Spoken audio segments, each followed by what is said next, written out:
Donc, le travail d'aujourd'hui va se focaliser sur les systèmes combinatoires.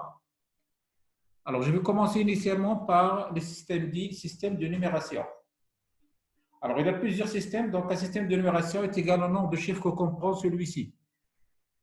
On est vraiment habitué au système le plus courant, c'est le système décimal, la base 10, composé des nombres 0, 1, 2 jusqu'à 9. C'est celui qu'on utilise dans la vie courante. D'ailleurs, par défaut, c'est le système décimal, donc on n'est pas obligé même d'écrire la base. Mais il y a aussi le système binaire, où il y a uniquement deux symboles, c'est la base 2. Le système octal, où il est composé des symboles de 0 jusqu'à 7, c'est le système octal. D'ailleurs, vous entendez les octets, kilooctets, mégaoctets, gigaoctets, ils viennent de là. Et puis, il y a aussi le système hexadécimal. Il y a une règle générale pour passer d'une base vers une autre, et plus précisément pour passer d'une base vers le système décimal. Donc, n, c'est le nombre en décimal. AI, A, c'est le chiffre, et I, c'est la position occupée par le chiffre, et B, c'est la base. Donc, la règle générale, c'est la sigma de AI fois la base à la puissance I. I, c'est le rang du bit, le rang du chiffre. Si je prends par exemple 1624 dans la base 10, d'ailleurs, on n'est même pas obligé d'écrire la base. Quand on n'écrit pas de base, c'est automatiquement la base 10. Alors là, vous savez, alors je vais appliquer la règle. Regardez, vous avez le chiffre 4. Alors 4, le rang occupé par 4, c'est le rang 0. 2, c'est le rang 1. 6, c'est le rang 2. Et 1, c'est le rang 3. Donc j'ai appliqué la base. Sigma de AI fois la base à la puissance I. Donc 4 fois la base, c'est la base 10. À la puissance 0, le rang occupé par 4, c'est 0, plus 2, il occupe le rang 1, donc plus 2 fois 10, c'est la puissance 1, plus 6 fois 10, c'est la puissance 2, plus 1 fois 10, c'est la puissance 3, donc ça va donner, alors 4, 2 fois 10, c'est 20, plus 6 fois 100, c'est 100, plus 1000. Donc d'ailleurs, vous voyez, 1624, elle vient de là. Le système binaire, c'est celui qui va nous intéresser le plus, parce que c'est celui qui est le langage de base de base de toute machine automatique. Une machine automatique, un ordinateur, par exemple, il ne comprend que les chiffres des 0 et des 1. Donc, il s'appelle binaire parce qu'il y a deux symboles qui sont le symbole 0 et le symbole 1. C'est le langage de base de machine automatique. Exemple, 0,1. Dans la base 2, regardez, j'ai écrit la base. 0, 0, 1, 1. Dans la base 2. 1, 1, 0, 0, 0, 1. Dans la base 2. Donc, ça, ce sont des chiffres binaires. Comment passer du binaire vers le décimal? Je vais appliquer la règle qui est en haut, cette règle. Eh bien, n, c'est le nombre en décimal que je cherche. Alors, je prendrai ce 1, celui-là, je commencerai par la droite. 1 fois la base 2 à la puissance, le rang de 1, c'est 0. Plus 0, celui-là, fois la base 2 à la puissance 1, plus celui-là, 1 fois 2 à la puissance 3, 2, plus 0 fois 2 à la puissance 3, plus celui-là, ce 1 fois 2 à la puissance 4, plus ce 1 fois 2 à la puissance 5, vous faites la somme, ça va donner 1, plus 0, plus 4, plus 0, 1 fois 2 à la puissance 4, c'est 16, plus 1 fois 2 à la puissance 5, c'est 32, donc ça va donner 32, plus 16, plus 4, plus 1, ça va donner 53, c'est le nombre 53 en décimal. السلام عليكم.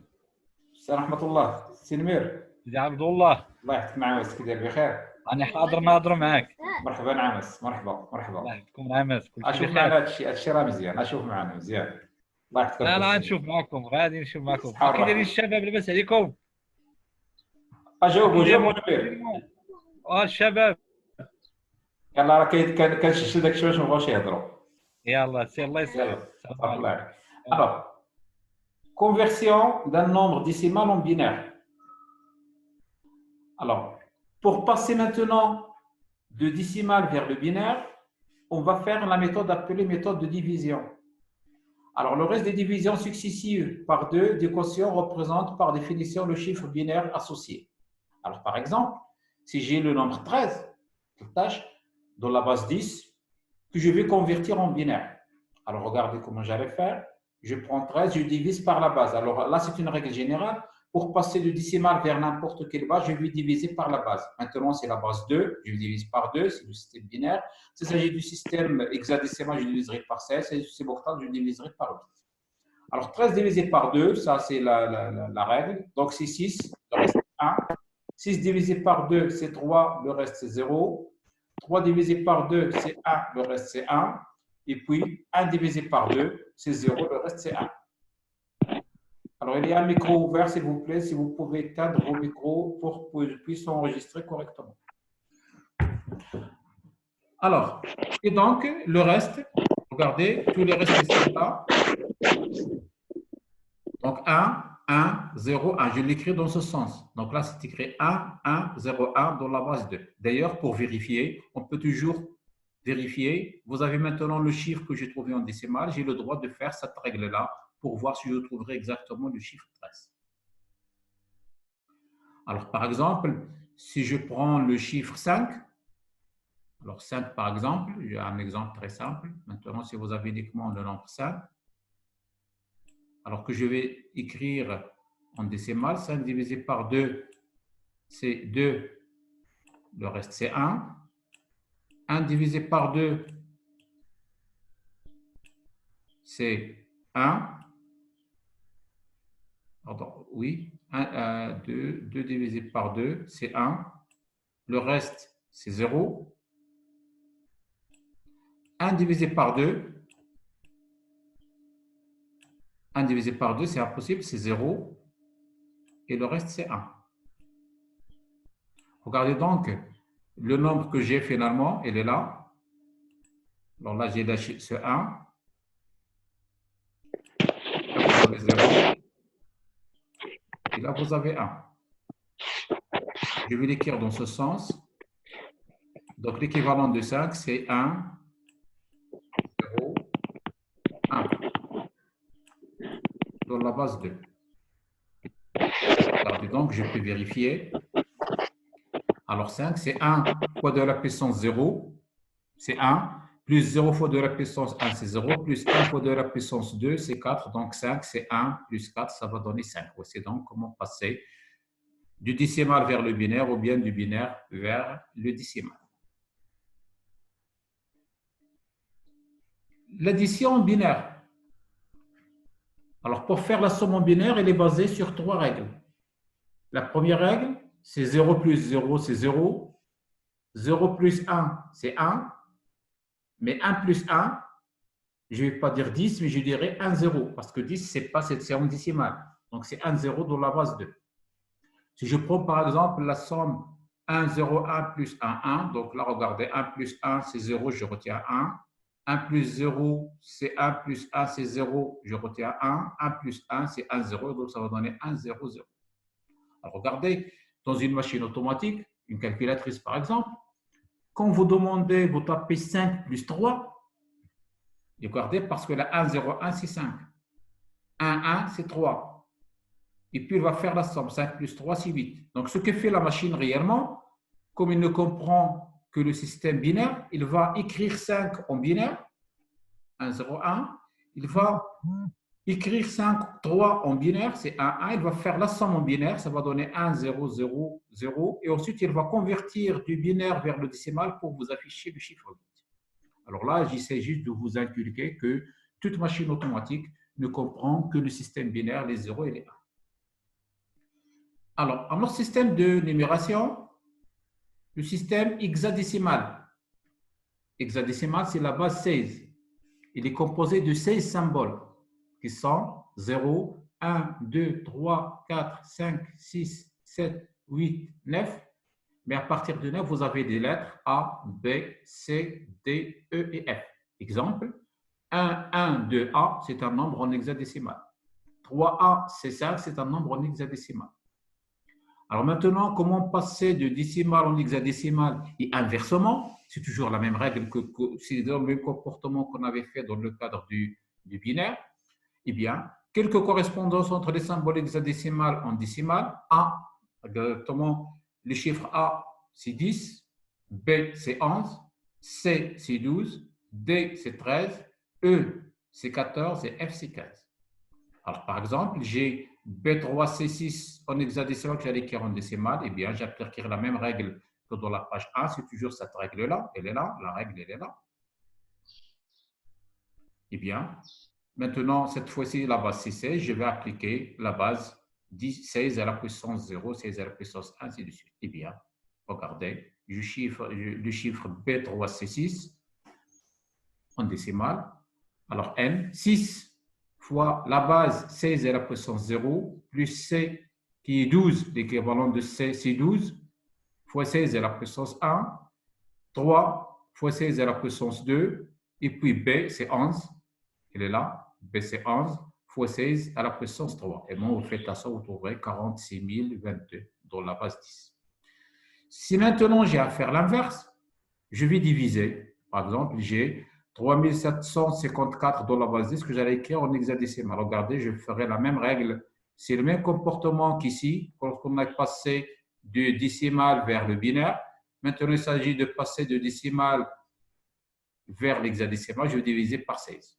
Alors, le reste, ici, c'est 10. Ben, on reste 234 divisé par 16, 4 par 16, c'est 14, le reste, c'est 10. 14 divisé par 16, c'est 0, le reste, c'est 14. Et vous écrivez dans ce sens. 14, c'est E. Il est là. 14, c'est E. Il est là. 14, c'est E. 10, c'est A. Et puis là, c'est A. Donc, ça va donner E à A. C'est un nombre en hexadécimal. Alors, un dernier système, le système octal. Et d'ailleurs, vous avez l'habitude d'entendre octet. Il est composé de 8 symboles, de 0 jusqu'à 7. 0, 1, 2, 3, 4, 5, 6, 7. Exemple, 1, 7, 4. Regardez, volontairement, je ne vais pas dire 174. Mais je dis 1, 7, 4 parce que je parle de le système octal. Quand je dis 174, c'est le système décimal. Non. 1, 7, 4 dans la base 8. 3, 0, 4 dans la base 8. Alors, pour passer de l'octal vers le décimal, et d'ailleurs, vous avez toujours la même règle, 1 et ainsi de suite.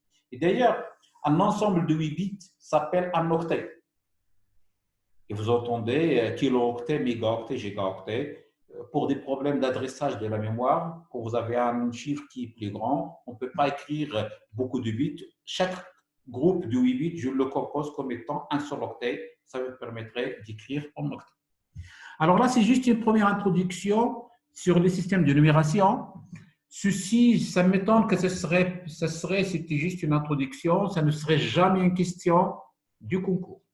Donc, ce n'est pas vraiment le système de numération. D'ailleurs, je pense même que ce genre de choses, il y a parmi vous ceux qui ont déjà fait quelques petites notions au niveau en terminale et même en cours d'informatique. Pour nous, ce qui nous intéresse, c'est plus principalement les fonctions logiques, le système combinatoire au vrai sens du terme.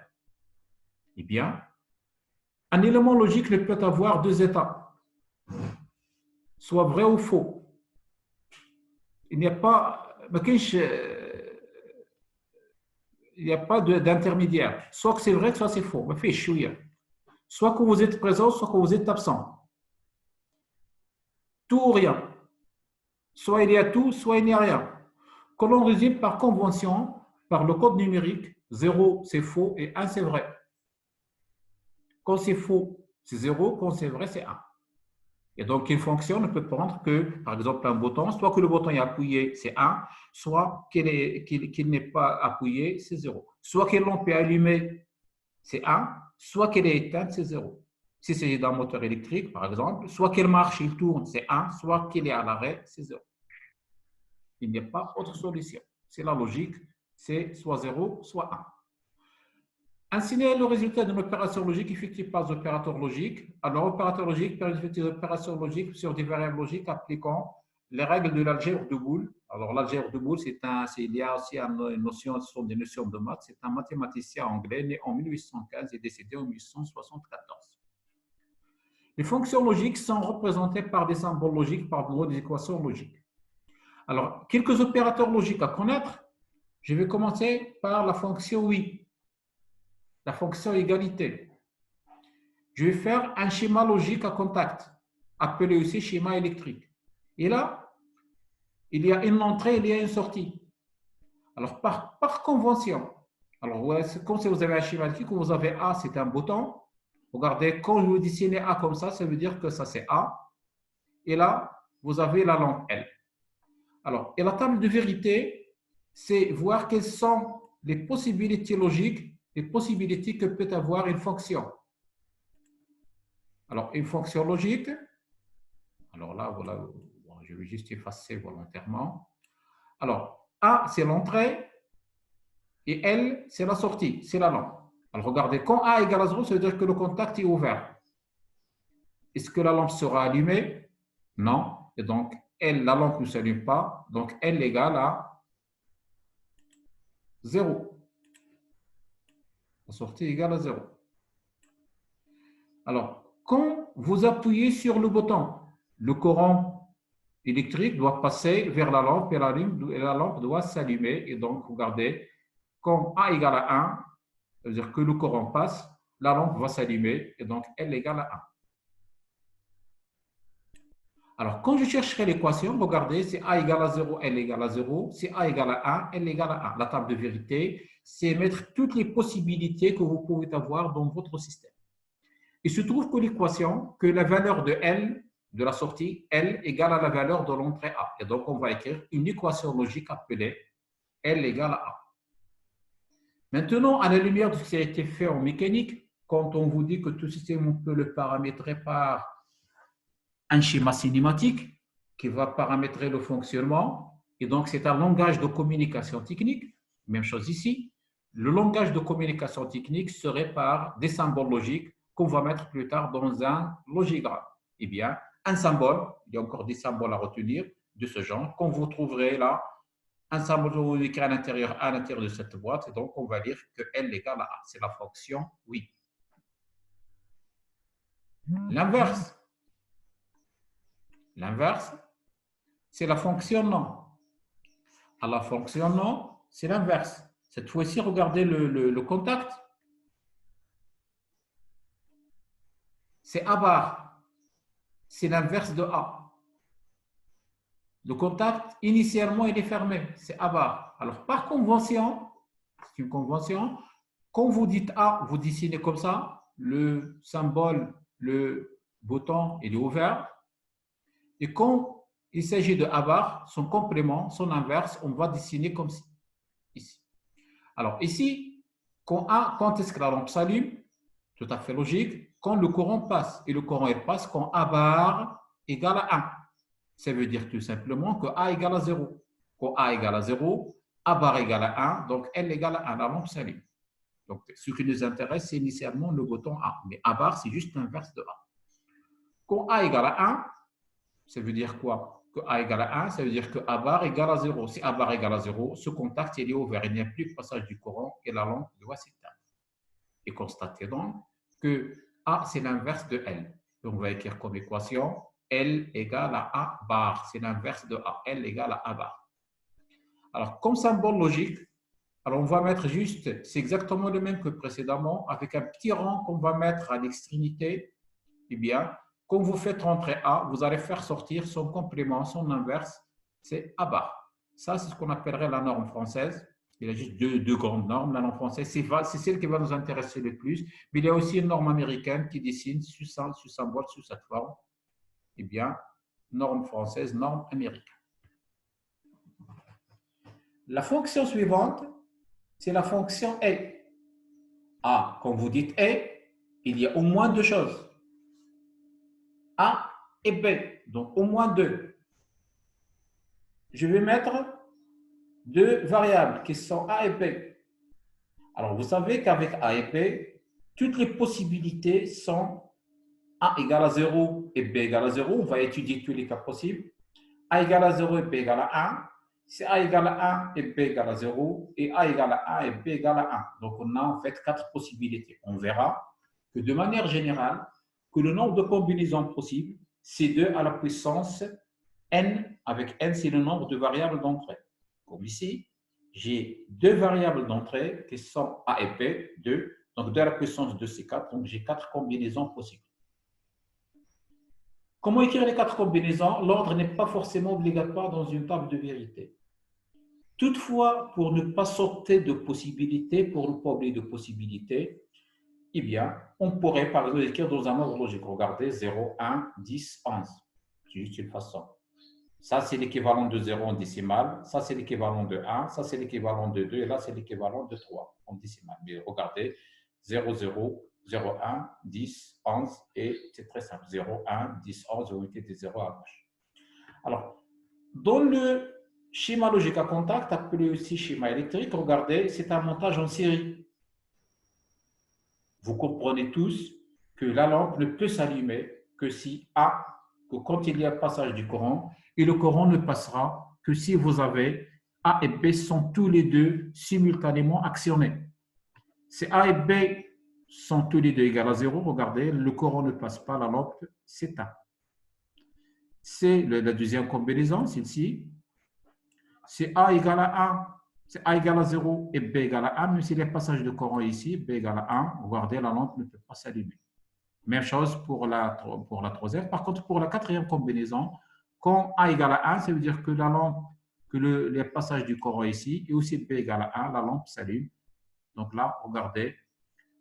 À partir de là, je vois bien que quand est-ce qu'L égale à 1, L égale à 1, c'est A égale à 1 et B égale à 1, on va écrire tout simplement L égale A et B.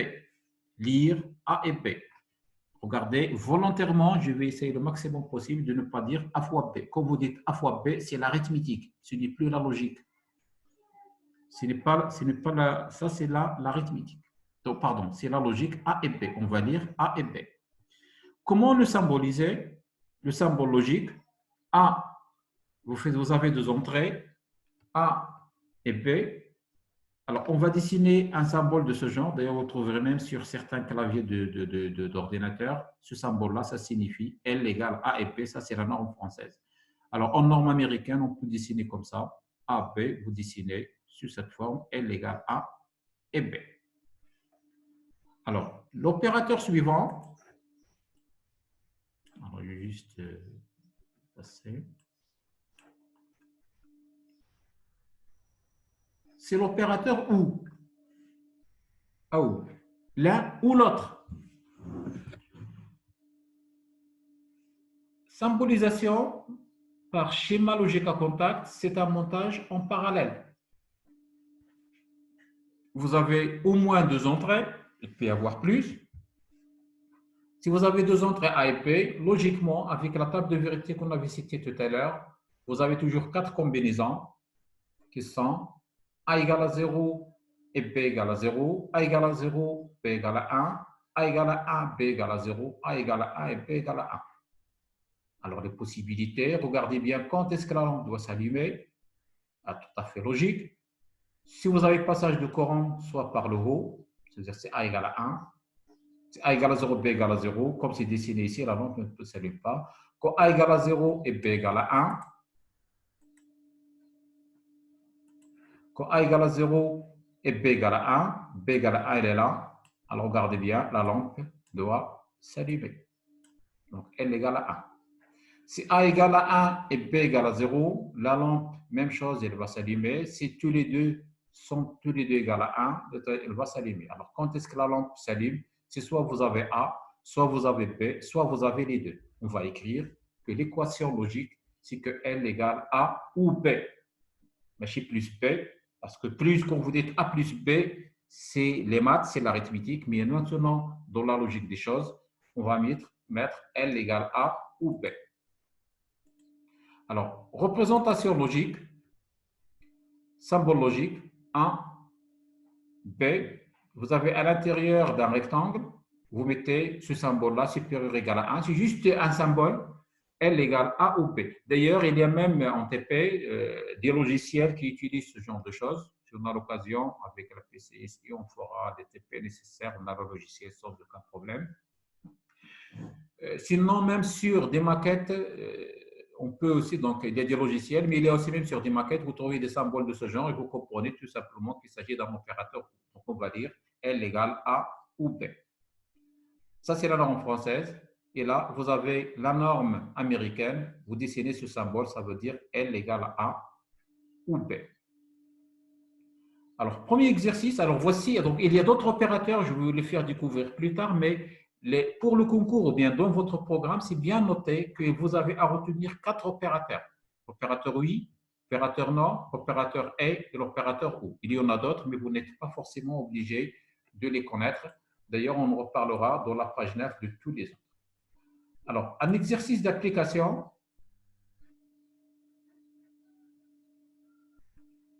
Alors, comment lire un logigramme? Alors, on appelle un logogramme, pardon, oui, un logogramme. Alors, regardez, vous avez 4 entrées qui sont A, B, C et D, et vous avez un câblage de ce genre, ou des câblages que l'on peut faire, et on va lire l'équation de sortie. Alors, je ne sais pas si j'ai la possibilité de la masquer.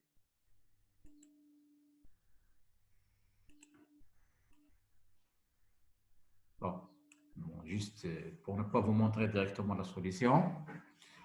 Alors, comment lire ce logogramme? Alors, regardez comme si vous avez une boîte fermée, vous avez les boutons d'entrée A, B, C et D, comme j'ai simulé ici. Vous avez ici la sortie SA. Et à l'intérieur de ce boîtier, vous avez un ensemble de composants. Comme en TP de physique, vous avez des résistances, des condensateurs, vous faites un câblage avec des fils. Là, pour nous, ce sont des composants qui existent sur le marché qu'on va câbler pour pouvoir matérialiser une sortie S1. Alors, pour lire cette équation, alors regardez la sortie est la S1, regardez là, vous avez A, ça c'est l'opérateur E, pour lequel vous avez A et B. Ça, c'est C, vous avez le complément, c'est C bar. Donc là, vous donnez A, B, C bar. Ou ici, vous avez D et là, vous avez le complément D bar. Donc, mon équation serait tout simplement A, B, C bar, A et B et C bar ou D bar. Pour le deuxième, vous avez ici toujours de la même technique. Vous avez A, B, ça c'est B bar, donc A ou B bar ici, ou vous avez ici C et D bar, donc là, vous avez, ici, ça devrait donner, je peux écrire, ici, c'est C et D bar, elle est là, puisque là, vous avez D bar. Donc ici, vous allez avoir A ou B bar, ou C et D bar. Et quand vous avez ici un opérateur E, le tout est E. Et voici l'équation de la sortie. Donc là, je vous montre juste comment lire un logogramme. Et peut-être, on va faire des exercices plus tard où on va trouver une équation. On vous demandera de faire l'inverse. À partir d'une équation, par exemple, vous donnerez cette équation. On a trouvé cette équation et on vous demandera peut-être de faire un logogramme. Donc, vous êtes obligé de faire ce schéma, sachant que vos entrées sont A, B, C, D et E. Un chronogramme. Regardez déjà, chrono, ça veut dire qu'il y a le temps, et gramme, ça veut dire que c'est un graphe, chronogramme. Le mot chronogramme, ça se représente tout simplement, c'est la représentation d'une variable en fonction du temps. Vous savez, en fonction du temps, la variable, un bouton, vous appuyez pendant 3 secondes, vous relâchez, à l'instant T, 3 secondes après, vous allez appuyer, vous allez le retenir pendant 5 secondes et relâcher. Donc, c'est l'évolution d'une variable en fonction du temps. Par exemple, ici, j'ai ma variable E, l'entrée E, à l'instant T égale 0, elle égale 0, à l'instant T1, elle passe à 1 parce qu'il ne peut prendre que deux états, soit 0, soit 1. Elle va rester pendant 3, 4, 20 secondes, ça dépend. À l'instant T2, il va repasser à 0, il va rester, ainsi de suite. Je peux partir vers l'infini, ça dépend de l'évolution de la variable en fonction du temps. Si maintenant je vous demande de tracer le chronogramme de la sortie S égale à E bar, eh bien, E bar, c'est l'inverse de E. Si E égale à 1, E bar égale à 0. Si E égale à 0, E bar égale à 1. Alors regardez, entre 0 et T1, vous avez S, vous avez E égale à 0, donc E bar égale à 1. Donc là, c'est l'inverse. Donc là, vous avez 0 et T1. S égale à 0, E égale à 0, donc E bar égale à 1. Entre T1 et T2, vous avez E égale à 1, donc E bar égale à 0, et ainsi de suite. Voici donc la première partie. Je ne sais pas, j'ai encore quelques minutes. Je vais ouvrir une deuxième réunion pour la suite parce que j'ai encore 3 minutes. Après, je vais ouvrir la deuxième séance pour continuer. Relation fondamentale de l'algèbre logique, l'algèbre de Boole. Alors, ce sont des relations presque mathématiques. A ou B, c'est B égale B ou A, c'est la somme. A et B, c'est B et A. Alors, regardez, bon, sans vouloir le dire, c'est exactement comme en maths. Mais par exemple, ici, A ou A, ce n'est pas 2A. Si nous sommes en arithmétique, c'est 2 fois A. Mais A ou A, c'est A. A et A, ce n'est pas A carré. A et A, c'est A. A ou 1, c'est 1. Il est là. Regardez A. J'ai les coloriations en jaune pour le retrouver ici. Vous avez le document, je l'ai envoyé. A ou 1. 1, ça veut dire que le courant passe. Eh bien, regardez, peu importe la valeur de A, le courant passe toujours, la lampe elle est toujours allumée. C'est la raison pour laquelle L égale A ou 1 égale à 1. A ou 0, c'est l'élément neutre. A ou 0, c'est 1. C'est comme si vous dites A plus 0. A et 1, c'est A. A et 0, c'est 0. A ou A bar. A ou A bar. Je l'ai montré ici. Regardez, je l'ai colorié. Je fais le schéma ici. A ou A bar. A bar, c'est fermé. Alors, quand est-ce que la lampe s'allume? Tout le temps. Quand A égale à 0, A bar égale à 1, le courant va passer par là et la lampe s'allume. Si A égale à 1, A bar égale à 0, là, le courant passe par le haut et la lampe s'allume. Donc, A ou A bar, c'est toujours 1. A et A bar, c'est 0. Alors, il est là, c'est A et A bar. Si A égale à 0, A bar égale à 1, mais le courant ne peut pas passer. Par contre, si A égale à 1, c'est-à-dire que le courant, que là, c'est fermé, A bar égale à 0, et le courant ne passe jamais. Donc, A et A bar, c'est 0. Et vous avez A ou AB, c'est A, ainsi de suite. Ça, ce sont pour pouvoir simplifier des équations logiques. On le verra plus tard. La simplification logique, on peut le faire comme ça, d'une façon par calcul, mais ce n'est pas vraiment le vif du sujet. Pour nous, le vif du sujet, c'est ce qu'on verra plus tard, c'est le tableau de Carnot. Alors, fin de la première partie. Alors,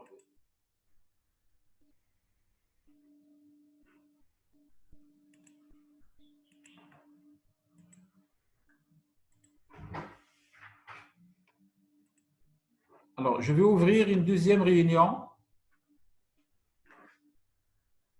dans laquelle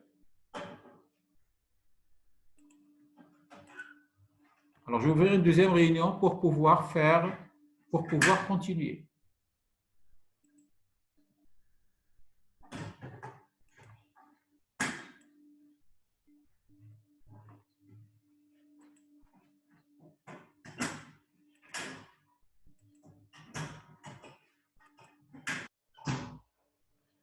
Alors, on se retrouve dans 5 minutes pour pouvoir essayer de vous connecter de nouveau. J'ouvrirai une deuxième réunion pour la suite.